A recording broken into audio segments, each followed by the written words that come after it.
going on, Geekdom? This is Chipmunk.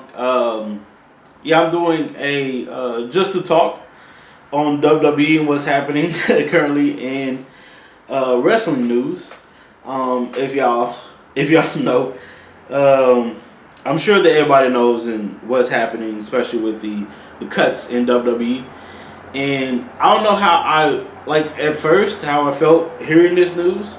I was pretty shocked and kind of disappointed in WWE and how they are treating people, especially their creative and stuff like that. Man, it's ridiculous. But then I have to just sit and think about some of the stuff because some of the stuff that's coming out is that people are talking about. But if you don't know, a lot of the people who were cut from WWE were Frankie Monet, Ember Moon, Scarlett, Wendy Lorcan, Karrion Kross, B-Fab, Grand Metalik, Lindsay Dorado, Keith Lee, Nia Jax, Mia Yim, Eva Marie, a lot of other NXT people that hardly were even shown.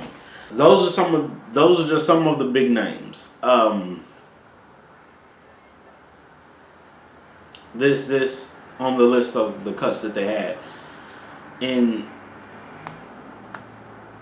yeah, I feel so bad for the NXT people who just like had one match or a few matches and really didn't get a good look at them.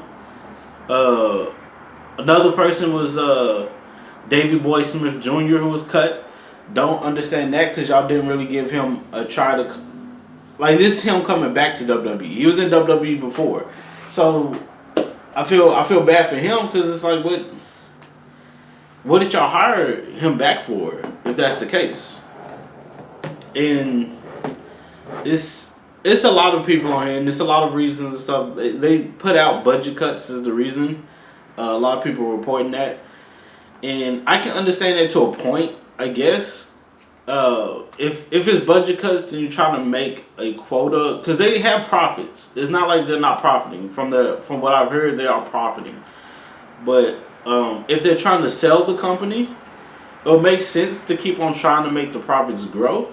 So that'll be what I'm thinking is happening, but I don't know. The one that just doesn't make any sense to me is B-Fab, just because she just signed a new contract, and some of the reasons why they said the reasons they cut some of the people that I'm hearing is because some people were openly unvaccinated, and so it'd be hard for them to like travel and stuff like that once travel is lifted a little bit more, because it's going to be more focused for people who are vaccinated to travel through different countries and stuff.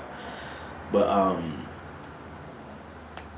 like, that's still kind of crappy, because I was like, for B-Fab, if that's the reason, why would y'all sign her to a new contract? So I was like, that one just doesn't make sense to me, because y'all just signed her to a new contract, and it feels like a slap in the face to B-Fab. If you don't know B-Fab is part of Hit Row. And I already told my roommate, because we are heavily into wrestling. I already told my roommate, I was like, when not B-Fab, but Hit Row got called up, I was like, I don't think they're going to keep B-Fab with Hit Row. And the only reason I felt that way is because they don't typically in WWE, like SmackDown and Raw, keep women with the guys. Don't know why, but they don't typically do that, especially in groups. They don't typically keep women with the guys for whatever reason. I think women should still be in with groups with guys. I think that's a interesting dynamic. I used to like it back in the Attitude Era of WWE. And it's a lot of other companies that kind of do that a little bit. It's not a lot like it used to be, where it's women in groups with guys. Yeah, I think it's an interesting dynamic to have them in with them to, in those intergender groups and partnerships and work together with each other.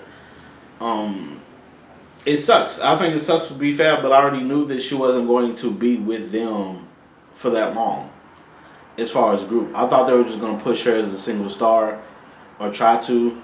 She only had 2 matches. She was still learning. It's crazy. That's the one that's very, very disappointing, was that story of just hearing B-Fab. Because I was like, man. But everybody else is disappointed, like Karrion Kross, and Scarlett. It's like you take them out of NXT, and it's a whole bunch of them. Karen Cross and Scarlett situation with Keith Lee, Mia Yim, you know, you take these people out of NXT and you change what made them so great in NXT.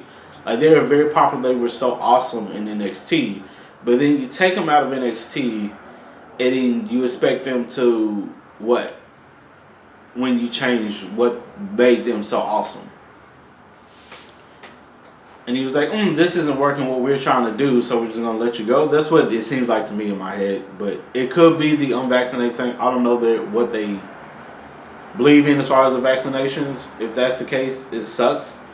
I'm still trying to wrap my head around and try to understand the reasons why. But that's the only things I can understand why. Because there's a lot of people who didn't get a chance to shine. And if it's for vaccination reasons for some of these people, it sucks, but that's the company's choice. It's hard to understand, though. It is definitely hard to understand because I can see different things I would do in those type of cases because I don't think people are fairly treating everyone to the best of their ability when it comes to those type of cases because you can easily change some stuff around, but it's their company, it's their choice, but it's very disappointing in WWE with some of these. Some others I can understand, like Lindsay Dorado and Grand Metalik, as far as if you're not really using them and you're not really caring about them in WWE, then why not let them go? Grand Metalik already wanted to leave, so if you don't have nothing for him, hey, that's more understandable. But they're losing a lot to market into like the Latin markets and stuff when you get rid of your luchadors, because that's a market that you can easily tap in. It's even with Monet, she's Canadian, but she is loved in the Latin community, so she can speak Spanish and everything else. She'll be very good in that market as well. So yeah, they don't have a lot of people who can tap into that market to bring in those views from like all the Latin countries. So I don't know. It's pretty tough. It's a pretty tough cut. A lot of people that are very talented. Some I can probably understand, but didn't think they would get cut in that. One is like Nia. Didn't I didn't think she would get cut neither, but understandable as far as if it might be more issues with her than we probably knows, but who knows? But this is a pretty tough cuts for a lot of these people, and you can tell everyone's jobs are not safe. And how do you deal with morale when it comes to your talent? So, and then all these companies can't pick them up, pick everyone up that y'all are just dropping off, which sucks for them.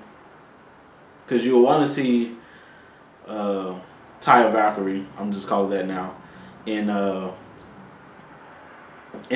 I would love to see her in AEW. She did great in Impact, but I love to see her in AEW. She's done great in AAA. She's done great in Lucha Underground. I would love to see her in Ember in AEW, just to boost up their women's division a little bit more. Probably do more matches on AEW for women because they don't do a lot with their women. And they keep on saying that they're not TV ready, I guess. But to me, I think all of them are TV ready. It's just not a lot of care for the women, I guess, so far in AEW for it. But and I just say that not a lot. Like they showcase them a lot on Dark, but I love to see them more on television than YouTube. But We'll definitely see. We'll definitely see what happens with it, because it's a lot of talent. They can go anywhere. Only Lorcan, I can see him in Impact. ROH is over, so no one can go to ROH. It's only so many places you can go to this high end right now. Impact to me is the only other one that's kind of high end. It's not up to the same level as the AEW, but it's still kind of high end. MLW can be a good place to try to get that some push, because I can see MLW growing, so I can see a lot of people jumping into there maybe, but I just feel so bad for these people who has lost their jobs, especially ones that seem like dream jobs, because it's probably some people's dream to be in WWE. So it just sucks. It just sucks. But that's just my take on it, my thoughts and stuff that's happening. But yeah, let me know what y'all think about this in the comments below. If you like this video, please put a like on the video. If you'd like to subscribe, see some more of my content, please do. Thank you all so much for jumping on and giving me a try. I really do appreciate it. Please do take care of yourselves and each other. Peace, geekdom.